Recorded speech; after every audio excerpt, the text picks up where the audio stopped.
皆さん、こんにちは。ミヒジャパニーズポッドキャストのミヒです。今日も聞いてくれてありがとうございます。今回のテーマは、日本語で考える力をつけようについてお話します。日本語を勉強していると、つい母国語で考えてしまって、日本語がスムーズに出てこないことってありますよね。でも、日本語のまま考える習慣をつければ、もっと自然に話せるようになります。今日は日本語で、考える力をつけるための5つの方法を紹介します。簡単で楽しくできるものばかりなので、ぜひ試してみてくださいね。では始めましょう。じゃあ、まず最初は言葉のつながりを広げる練習をやってみましょう。これは一つの言葉を聞いたときに自然に思い浮かぶ言葉をつなげていく練習です。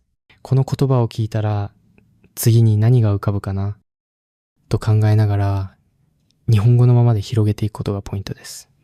例えば食べ物と聞いたら何を思い浮かべますか？レストランでしょうか？それとも寿司やラーメンかもしれませんね。寿司といえば美味しいといったイメージですよね。そして美味しいものを食べるとお腹いっぱいになります。こんな風に言葉をどんどん広げていきます。この練習で大事なのは日本語のままで考えることです。この単語は母語でなんて言うんだろうと考えてしまうと日本語の思考が止まってしまいます。できるだけ頭の中を日本語モードにして深く考えすぎずに言葉をつなげていくことが大切です。では少し練習してみましょう。学校と聞いたらどんな言葉が思い浮かびますか？先生でしょうか？授業や友達も連想できそうですね。授業があると宿題やテストも関係してきますね。そして宿題は大変めんどくさいと思うかもしれません。でも宿題を頑張ればテストでいい点が取れる、成績が上がるとつながっていきます。このように言葉をどんどん広げていきましょう。紙に書いてもいいですし、声に出して言ってみるのもいいですね。とにかく日本語で考える習慣をつけることが大切です。最初は難しいかもしれませんが、続けていくうちにスムーズに言葉が出てくるようになりますよ。では、週末と聞いてあなたはどんな言葉を思い浮かべますか？試してみてください。では次は、よく使うフレーズを覚える練習をしてみましょう。会話の中ですぐに返事ができるようになると、もっとスムーズに話せるようになります。そのために自然なフレーズを覚えて反射的に言えるようにすることが大切です。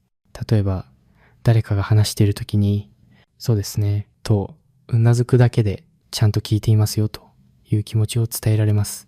こうしたフレーズを知っていると会話がより自然になります。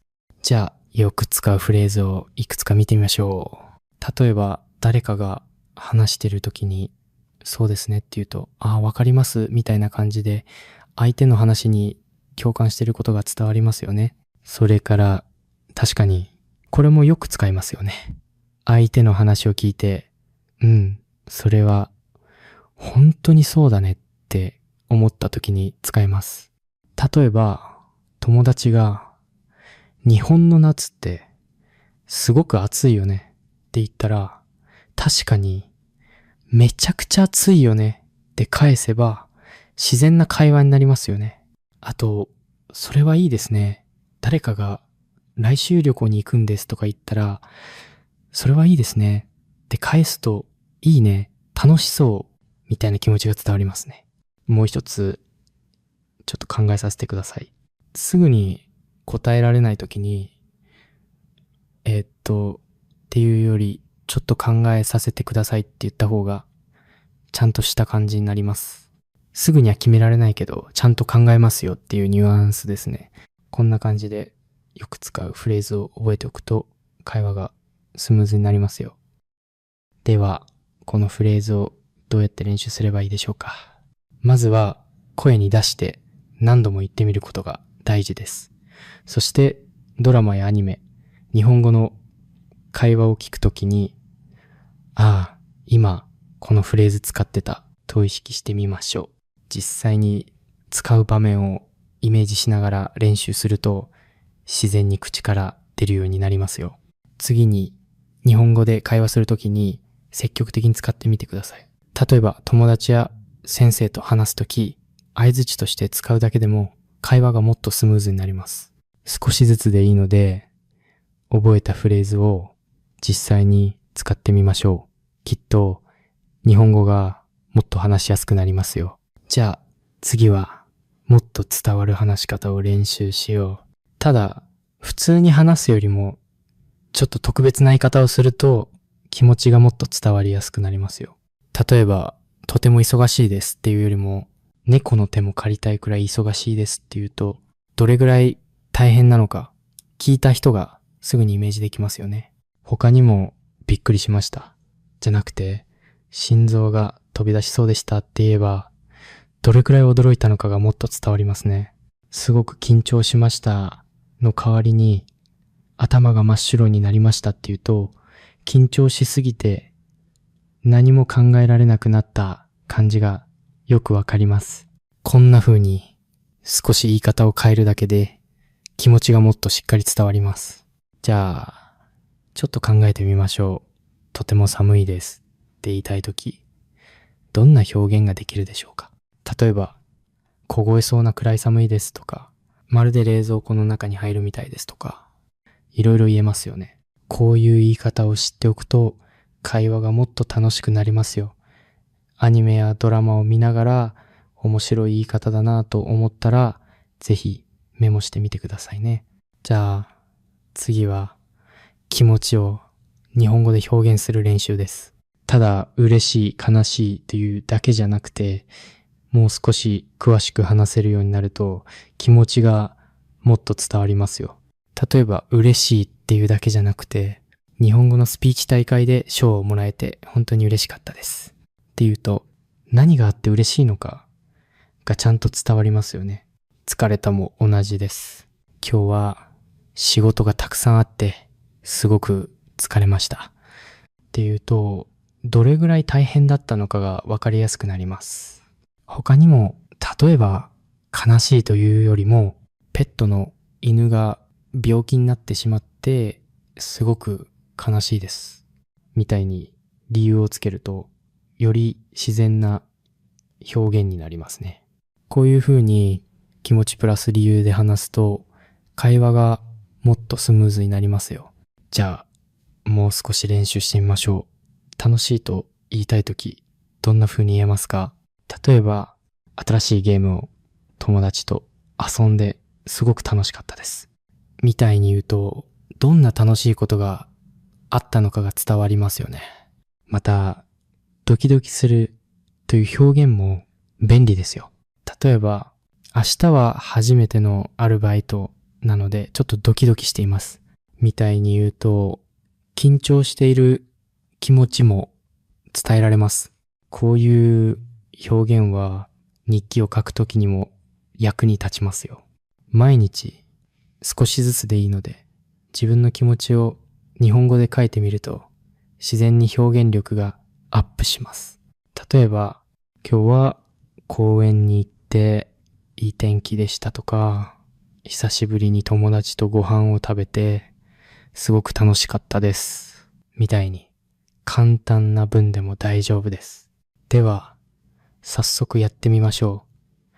最近あったことを思い出して嬉しかったこととか楽しかったことなどを日本語で言ってみてくださいね。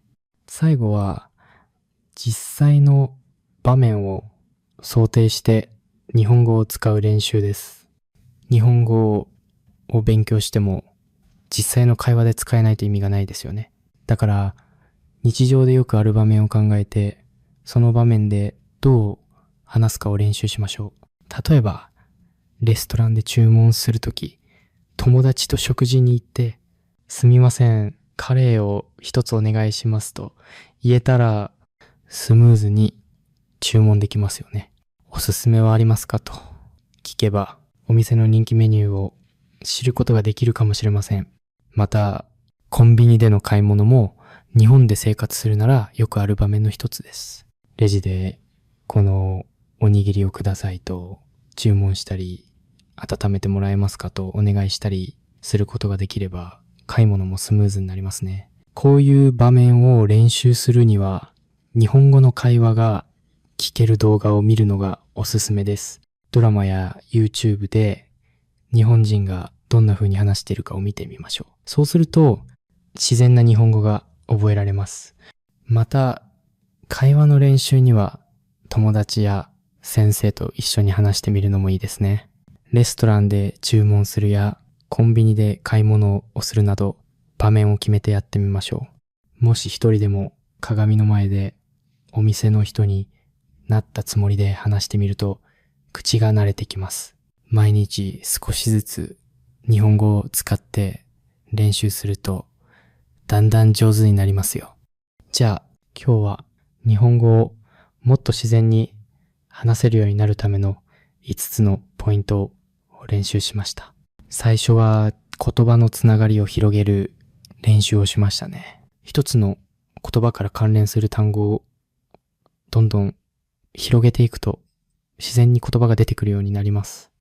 例えば学校から始めると先生、授業、友達、試験など次々に言葉がつながっていきます。こういう練習を続けると日本語がもっと話しやすくなりますよ。次によく使うフレーズを覚える練習をしました。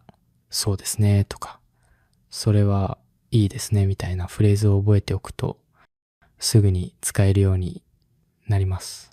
普段の会話や動画の中でこれらのフレーズを意識して聞いてみると自然に身につきますよ。さらにもっと伝わる話し方を練習しようということでより豊かに表現する練習をしました。忙しいというだけじゃなくて猫の手も借りたいくらい忙しいというともっと具体的に伝わりますよね。こういう表現を覚えておくと日本語のニュアンスがもっとわかるようになります。それから気持ちを日本語で表現する練習もしました。嬉しい、悲しいだけじゃなくてテストに合格して本当に嬉しいみたいに理由をつけると気持ちがより伝わりますね。毎日自分の気持ちを日本語で書いたり話したりすると表現力がどんどんアップしますよ。最後は実際の場面を想定して日本語を使う練習をしました。レストランで注文したり、コンビニで買い物したり、実際の場面を考えて日本語を話す練習をすると日本語がもっと使いやすくなります。動画を見たりして自然な会話を身につけていきましょう。じゃあ最後まで聞いてくれて本当にありがとうございます。今日の話いかがでしたでしょうか。皆さんの率直な感想をぜひコメントで教えてくださいね。面白かった、勉強になった、共感したなどどんなことでも構いません。皆さんの声がこれからのポッドキャスト作りの大きな励みになります。それでは今日はここまでです。いつもありがとうございます。お疲れ様でした。また次回お会いしましょう。